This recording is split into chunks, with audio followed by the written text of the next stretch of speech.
Dividir o vídeo em 10 alimentos que você precisa incluir e excluir. Esse é o de excluir, então se você não viu o de incluir ainda, vou deixar o link aqui na descrição do vídeo e aqui no card. Você pode ir lá ver, consultar, tudo é importante para você. E aqui vamos falar dos itens, dos alimentos que você precisa reduzir ou excluir se você quer controlar a candidíase. E agora dos alimentos que você precisa evitar, excluir se possível. Esse é o mais importante, eu diria, porque muitos deles servem como alimentos para esses fungos se proliferarem. Então, não adianta você só incluir alguns alimentos antifúngicos, por exemplo, e não excluir o principal alimento desses fungos, que seria o quê? Principalmente açúcares, carboidratos refinados, simples ali, que vão servir para ela se proliferar. Certo? Então a gente tem, em primeiríssimo lugar, os açúcares.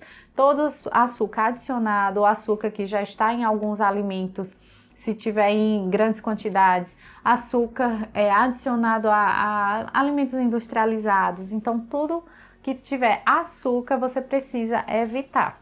E o segundo alimento seriam alimentos ricos em glúten. Não estou falando para você retirar, mas diminuir, porque o glúten, nesse caso, ele aumenta a permeabilidade intestinal. E pessoas com candidíase já estão provavelmente com alguma disbiose, algum grau de disbiose intestinal que já leva ao aumento da permeabilidade intestinal. Isso é mais prejudicial. Além disso, alimentos ricos em glúten geralmente são ricos também em carboidratos refinados, a exemplo das massas, né?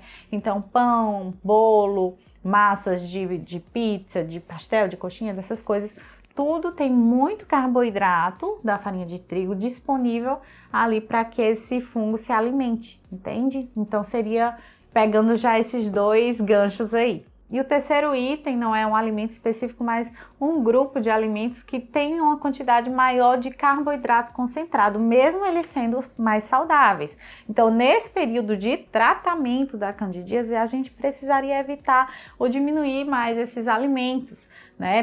Principalmente quantidades excessivas. Aí pode entrar as raízes, né? Até mesmo batata, macaxeira ou mandioca, né?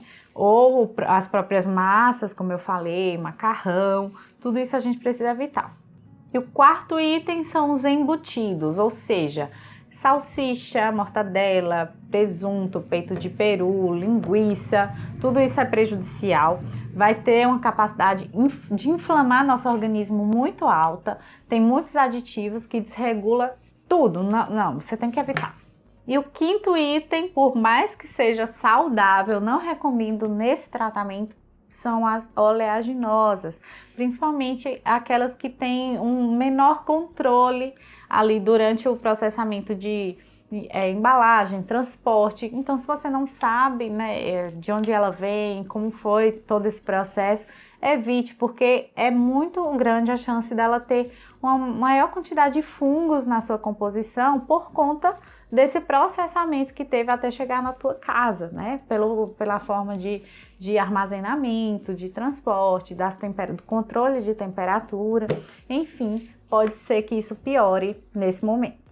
E o sexto item é seguindo a ideia do anterior, que são as frutas secas. As frutas secas, elas têm maior propensão de ter mais fungos na composição. Então, durante o tratamento da candidíase, pode ser que isso influencie. Não estou dizendo que não são saudáveis, mas nesse período eu evitaria. E o sétimo item é o refrigerante, né? Refrigerante e bebidas muito açucaradas, que entraria no primeiro item. Mas além disso, o refrigerante também tem alguns aditivos químicos que podem desregularizar mais essa microbiota intestinal, interferindo diretamente no quadro de candidíase. E o oitavo item, para a infelicidade de muitos, é o álcool, principalmente a cerveja, mas álcool em geral já vai ser prejudicial, a gente precisa evitar se quiser realmente o controle dessa candidíase, pelo menos nesse período. Reduzir consideravelmente, se possível, retirar. E o nono item não é novidade para ninguém, né? Que não é bom para nada, inclusive para candidíase, que são os alimentos ultraprocessados, aqueles cheios de corantes, conservantes, aditivos químicos, muito sódio, muita dessas porcariazinhas todas aí, tudo isso vai ser mais inflamatório, vai desregularizar mais nosso sistema imunológico, nosso intestino e vai refletir diretamente na candidíase vaginal.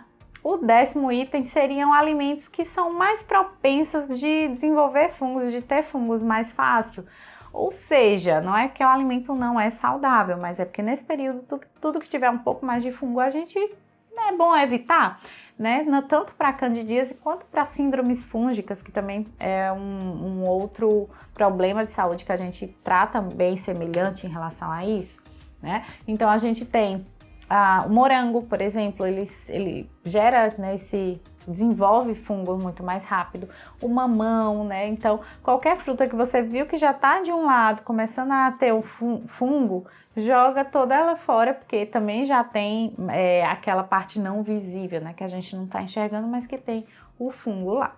E o item bônus, que pouca gente fala, é o excesso de carnes. Sim, não estou falando para retirar. Não é isso, é o excesso, principalmente a carne vermelha que tem uma digestibilidade mais dificultada, né? Então, se você comer muito churrasco ou que se tuas refeições geralmente são regadas, principalmente em carne, tudo isso pode ser um pouco mais prejudicial. Por quê? E principalmente se a gente tem uma mastigação defeituosa, se a gente come geralmente tomando algum líquido junto, que não mastiga adequadamente, ou se tem algum problema de acidez estomacal, né, que toma os antiácidos, por exemplo, tudo isso pode prejudicar a digestão dessa carne. E se chega pedacinhos maiores lá no nosso intestino dessa carne, pode gerar uma disbiose intestinal, aumentar a disbiose intestinal já existente, refletindo consequentemente na candidíase. E aí, isso que a gente não quer, a gente precisa controlar essa disbiose intestinal, então tudo tem que ser bem digerido e a carne precisa mais ela demanda mais desse processo digestivo da gente e quanto mais, né, mais difícil. E aí se tem um exagero dessa quantidade de carne, pode gerar uma disbiose, piorando o tratamento da candidíase. Então é um ponto-chave para a gente se atentar tanto na quantidade quanto a forma que a gente está consumindo esses alimentos para não ter esses pedacinhos maiores chegando lá no nosso intestino, tá bom? Gostou das informações? Foi útil para você de alguma maneira? Alguma coisa foi novidade? Me conta aqui embaixo também se tem alguma dúvida nos comentários. Não deixe de curtir o vídeo, compartilhar com todo mundo que precisa saber dessas informações e se inscrever no canal, né? Então a gente se vê no próximo vídeo. Até lá!